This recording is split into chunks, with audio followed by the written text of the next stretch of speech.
I think the international community made a huge commitment 2 years ago in Nagoya.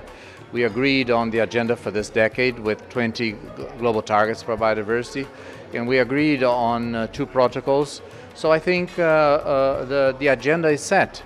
The problem now is really put in place all the means necessary to support the implementation. So implementation now is the real challenge, and we need to mobilize in a cooperative way all the capabilities out there to help push the agenda in all countries.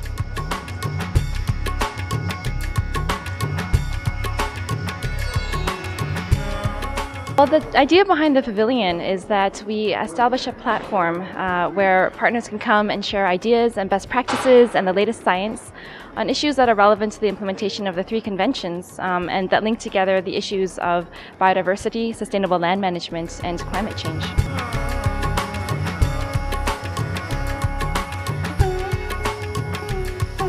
Key issue, and I think it came out very, very clearly in all the statements that were made, is resource mobilization. And it's because governments undertook commitments, right? In the name of the Aichi targets. These commitments were undertaken in 2010 and are supposed to be implemented by 2020.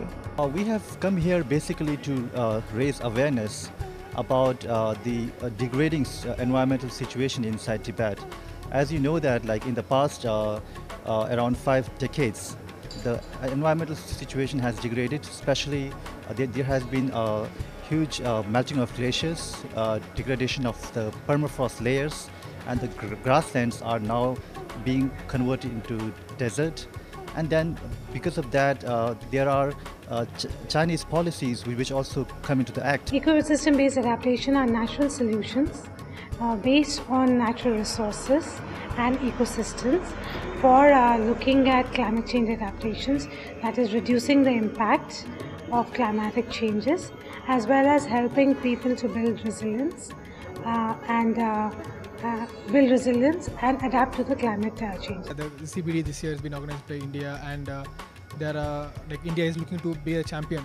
That's what for the next 2 years we are planning to implement a lot of things. We are planning to implement a lot of new proposals and plans for conserving our biodiversity. But on the other hand, if you look at what's happening in India right now in terms of forest and biodiversity loss, it's very phenomenal. Expansion is happening for coal mining into forest. So we are only looking at coal mining, and there are lots of other sort of mining and a lot of other non-forest activities are happening inside the forest.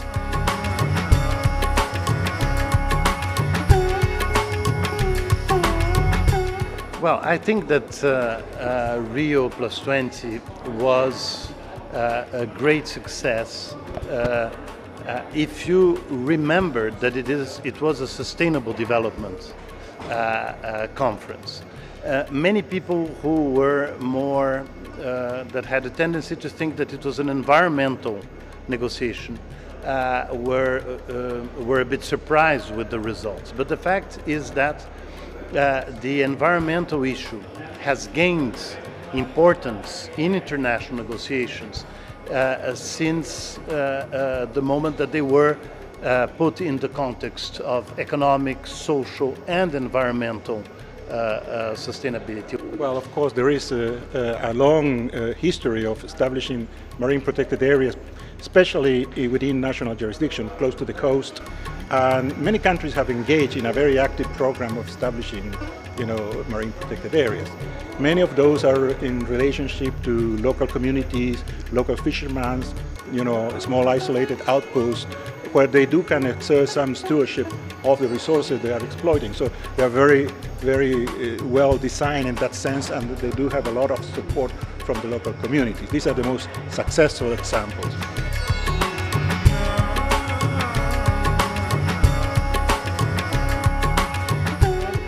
World, when you talk generalizations, you say I'm a scientist, normally we avoid generalization, good, bad and indifferent. There are very good examples of forests being maintained extremely well. Canada is a good example which is maintaining well. There are areas where Indonesia is one where a lot of forests have gone due to commercial greed. So either commercial greed, either the need of the poor, or the greed of the rich. Both have ravaged the forests. Well, I'm here because we're very concerned about the health of the marine environment, and we're hoping that the governments will endorse this process for describing ecologically or biologically significant areas. Well, welcome to the Rio Pavilion TV studio. I'm joined by two ladies with the most colourful bags probably in Hyderabad, Stella and Naomi from the World Agroforestry Centre. Stella, first of all, tell us what was the inspiration behind these wonderful bags? These bags are made so that we can promote the local community back at home and also to promote our organization.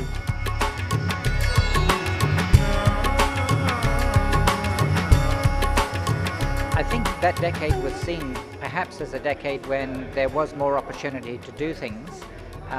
People don't remember perhaps Mrs. Thatcher for the fact that she was one of the key politicians in the world who identified climate change as an issue that really had to be addressed. I'm from the Philippines, and this idea on having a paper mache exhibit at the COP11 is for Go for Biodive. It's a project supported by ACB, the ASEAN Center for Biodiversity, and GIZ. And Maya, give us an idea about why you chose these particular crabs, fish, animals. Why did you choose these particular creatures to make art out of? It wasn't actually us, it was Dr. Seibert who decided to choose the Paete. Paete is the place in the Philippines where you can get artisans who make the paper maches.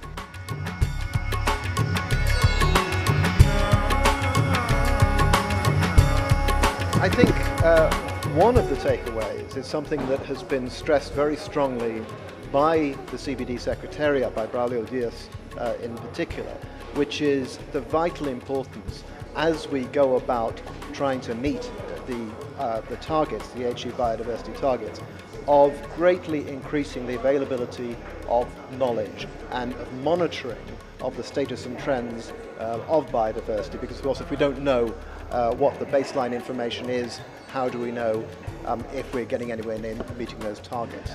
अभी जो meeting चल रहा है ना 193 all India सब जने meeting चल रहा है। अब कल परसों आने वाला है 16 तारीख को मनमोहन सिंह, सोनिया गांधी और बहुत जने आने वाले हैं। हाँ ये पता है और ये सब क्या है कुछ भी करना चाह रहे क्या क्या नहीं मालूम है सब। He's saying that he only knows that it's a big international event happening here, and that the Prime Minister, Mr. Manmohan Singh and Sonia Gandhi will be here on Monday, and there have been representatives from 193 countries all over the world. That's all he knows. We have to control ourselves. We think ourselves, not only the these type of summits, but we have to think rural areas. Yeah. They are depend only on trees and forest. Right. They selling of the what do you call trees.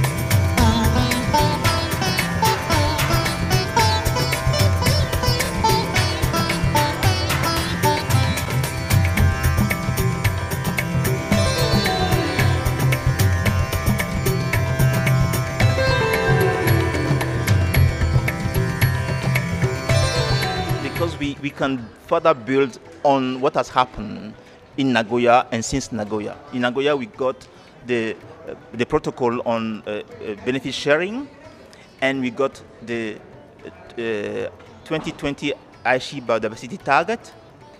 In Rio Plus 20 we got the decision of the head of state and government to strive to build a land degradation neutral world. What does it mean? How can the two converge? Now, here's the point, and that's why this Land Day 6 at CBD COP11 is important for us, is to map the 20 targets, Aichi targets, and the implication of striving to build a land degradation neutral world and see how it converges. And we see that quite half of the H targets, meeting them is closely linked to sustainable land management. Thank you very much for this opportunity. I think we are here basically to demonstrate what works and what doesn't work. But primarily, the presentations we've made today, and this will be followed up by our Honorable Deputy Minister this afternoon in the ecosystem, in the economics of land degradation. She's a keynote speaker. But you see, what will run through the two presentations as a key message is that we need to mainstream these conventions. It's about mainstreaming. There must be some synergies. If you can't implement one convention, even if if you think it's a success, if the other one is not a success, then you got a failure as a result. Of course, we have to, considering that we all depend on the environment in the context of what went on today. We all depend on land, providing us with food, water, with clean air. So therefore, and we all want to be comfortable and therefore developed, as we need to define that better. And so the links are very, very important. We just haven't been able to figure out how to respect the environment and the support that nature gives us and how that links to development. But I think we're getting to the understanding. I think for sure there seems to be a dichotomy in the way the government is looking at this issue. At one end, the CBD, they're basically talking about how concerned is the government on biodiversity issues. But a couple of 100 kilometers away from Hyderabad, we have experienced severe cases of loss of biodiversity because of coal mining. I'm talking about the Singrauli region and Mahan region in central India. There are lots of pristine forests being cut to mine coal. And that for me is quite a contrasting side of the government, and that's precisely what we're saying, that it needs to put one face and not two, and therefore that aspect is what we're talking about, and that's what our campaign is all about. We are now discussing, the Conference of the Parties is discussing for the first time the approval of a list of areas in the open ocean called ecological and biological significant areas to put forward as additional science-based information for adopting decisions of enhanced protection of these areas. This is, as I said, for the first time that a systematic examination of all the information available has taken place under CBD, and I think it's a very, very significant step forward in terms of enhancing the protection of these areas for the future.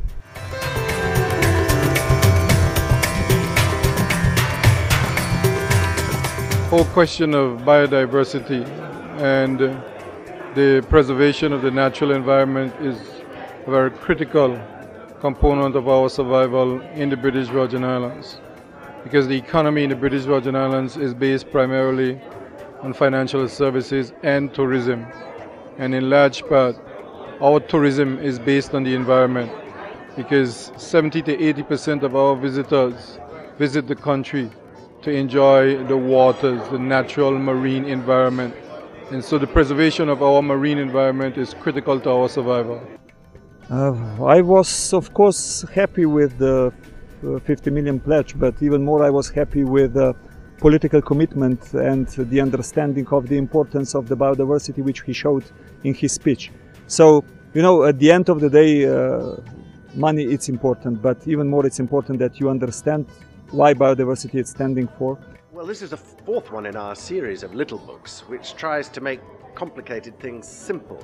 And the little red book is the first one that we did when everyone was talking about RED, which is reducing emissions from deforestation and degradation. And a lot of people thought, this is a great idea, but we really don't know how it works, so we did that. Well, there's another thing that is really badly needed to solve this problem, and that's more finance. How do you get that finance to flow? Can it come from governments? And how much of it could come from the private sector for biodiversity, to save forests?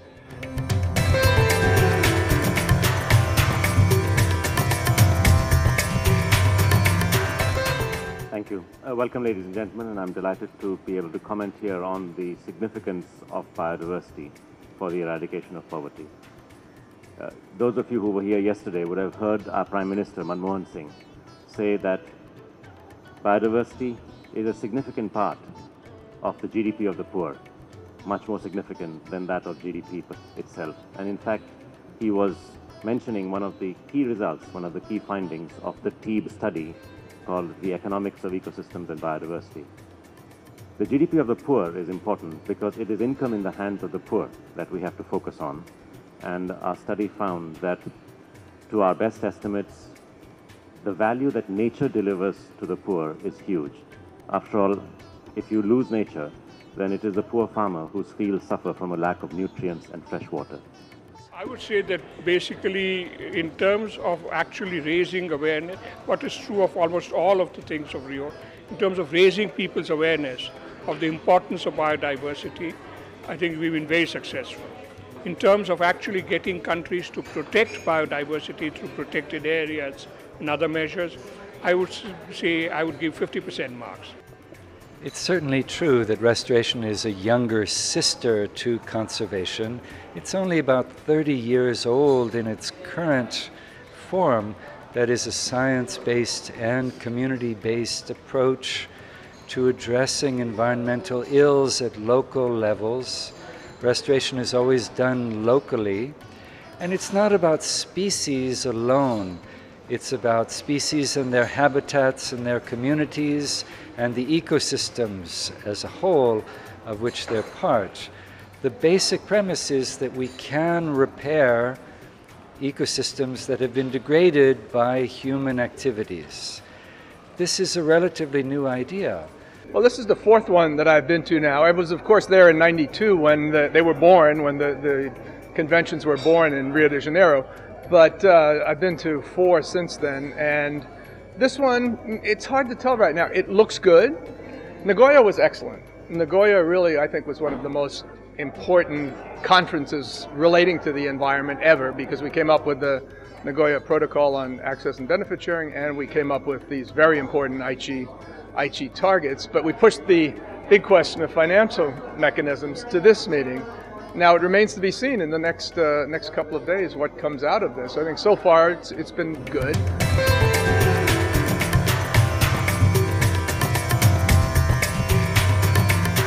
I don't think I will disagree with Achim Steiner, but I'll tell you this. We've had serious commitments in Nagoya 2 years ago.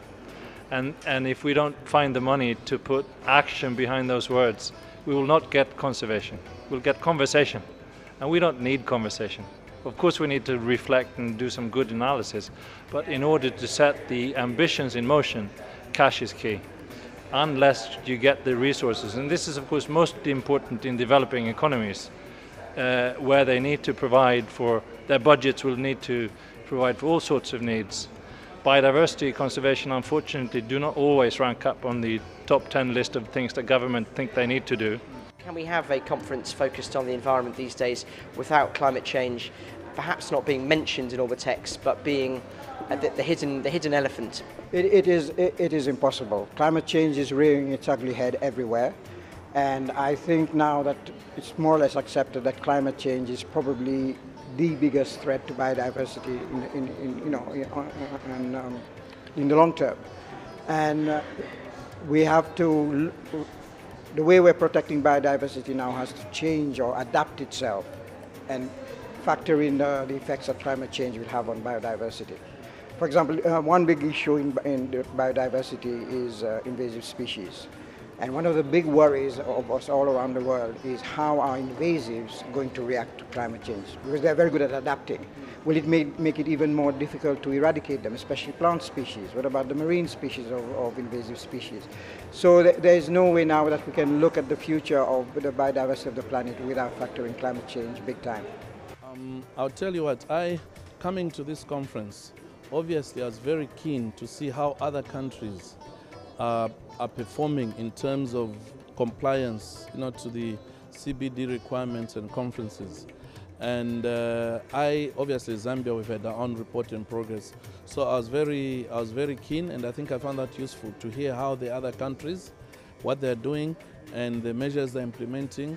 And I think to me that was the most useful outcome, at least of this conference. And also obviously I've had time to network, meet with my fellow ministers and other countries, again to share experiences of what's going on.